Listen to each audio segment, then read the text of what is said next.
bittersweet is a perfect way to describe it. I think it's definitely a bit of a double-edged sword. I'm obviously personally pretty happy with how I went, but probably trumped by the fact that we lost that game. But in saying that, we've got another opportunity on Friday, so hopefully we can bounce back and make the most of Friday. Coming off with 100 next to you now, did you feel like you had enough runs?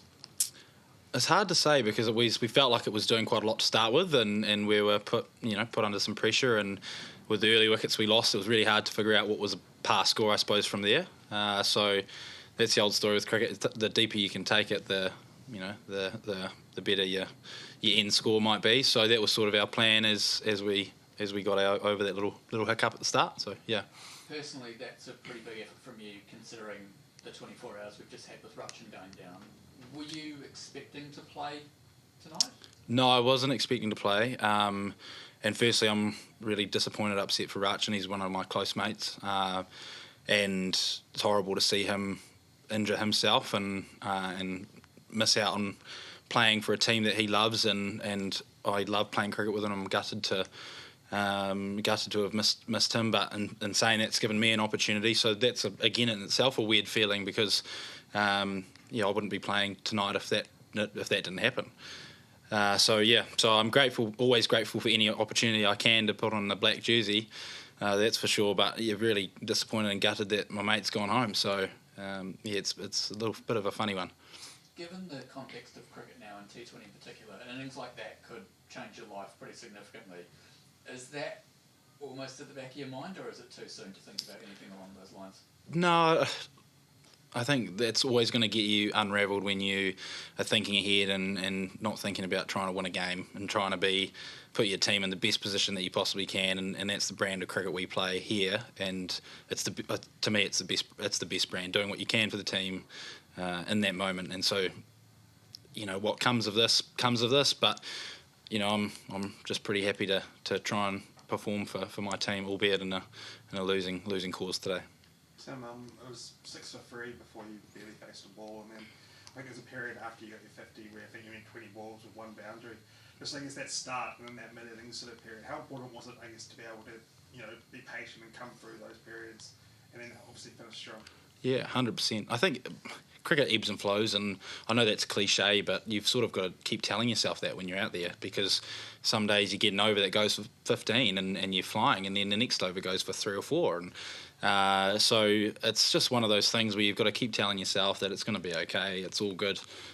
So that's what I was telling myself out there, was try and get through it and grit your teeth and go through the hard parts, and it'll there's light at the end of the tunnel, I suppose, in little mini sections. So yeah. It looked like you might run out of time there at the end. Third to last ball, Michael did go back for the third, sort of got you back on strike. I mean, what was he sort of saying to you? What was the call sort of? Was he sort of very much sort of sacrificing himself for you, or? I think it was a little bit twofold there, because there was obviously quite a heavy wind towards that leg side, and it was my matchup, I suppose. And what we talk about as a team is making the most of your matchups. So, I'll certainly be buying him a beer later, but that's not to say that wasn't for the team as well. So, but he is the kind of guy that would do something like that as well. He's a fantastic guy. And when you got on strike, then you did 4, I think it was, to reach 100. Was it always clear you were over the scale, or did you see something? What was? I think I had to. I think my decision was made for me, given the fact that Dwarshuis nailed his last 2 wide Yorkers, and I had to get it to the fence, and I think that was my number one option at the time, and sort of tried to back it and went to it. And luckily it came off. Those shots are always sort of 50-50, I suppose. So when you're there at the wicket and you're 6 for 3, it's almost like traditionally, even sometimes in a T20 it can be a rebuilding exercise, but obviously with the way Australia scored, there wasn't any time really to just sort of knock it around for a couple of overs, was there? I mean, you got to the power play, I think, at 49 for 3. Was that your and Darryl's intention to sort of counter-attack as much as you could, or is that just how you have to play T20s? That's a really good question. I think so. Darryl came out and was very clear on the fact that he wanted to still be positive in the power play and make the most of it, and we were sort of thinking we would try and react to what we'd been given and try and hit the boundary balls for 4 or 6, or make the most of them. He was instrumental in giving us an extra kickstart over those I suppose over those early wickets.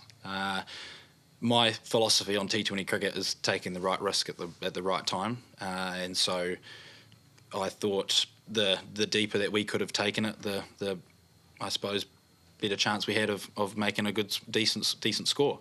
So yeah, I think those moments you look back on them and can be pivotal. You know, one falls slightly to the right or left of a fielder, and you've got a little bit of momentum back. And Darryl was instrumental in sort of grabbing that momentum, and we kind of rolled with it through the middle stages. What did you find was the best part of your batting? What were you most satisfied with? How you batted? I think the way the timing of the innings. I think because previously, I suppose a less mature Tim would have just gone out and tried to whack everything.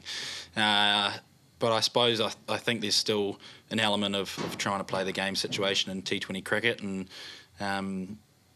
whether that is you're feeling good and that's trying to hit every ball for six, or whether it's not and we're 3 down and you know, and trying to grab a little momentum back. It's how do you do that, and how do you do that with less risk, and so that's sort of what I try and do with the T20 batting now, I suppose.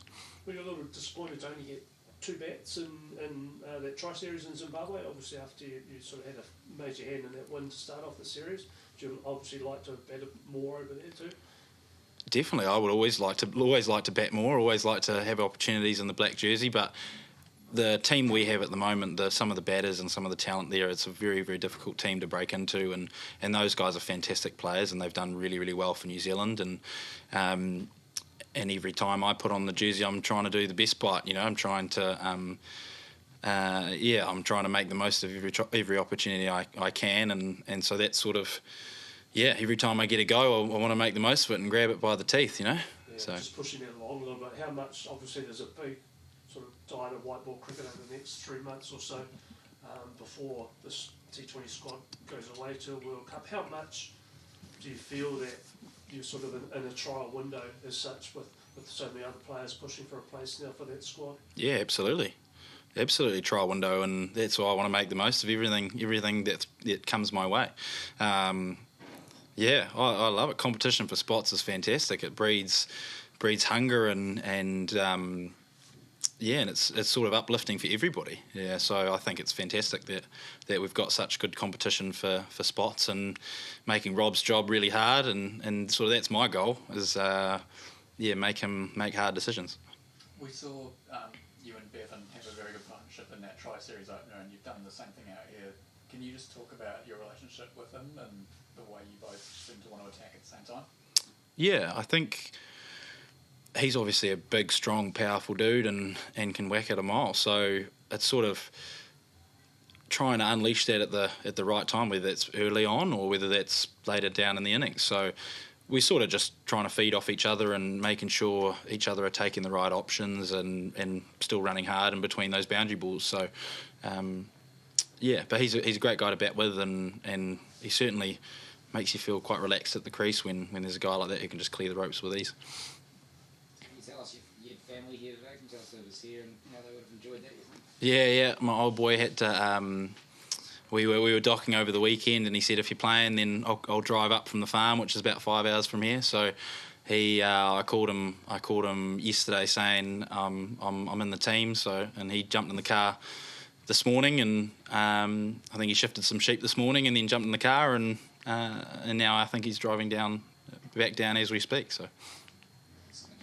What was that moment like when you made you got to the milestone, you realised you scored 100 against Australia for the Black Caps?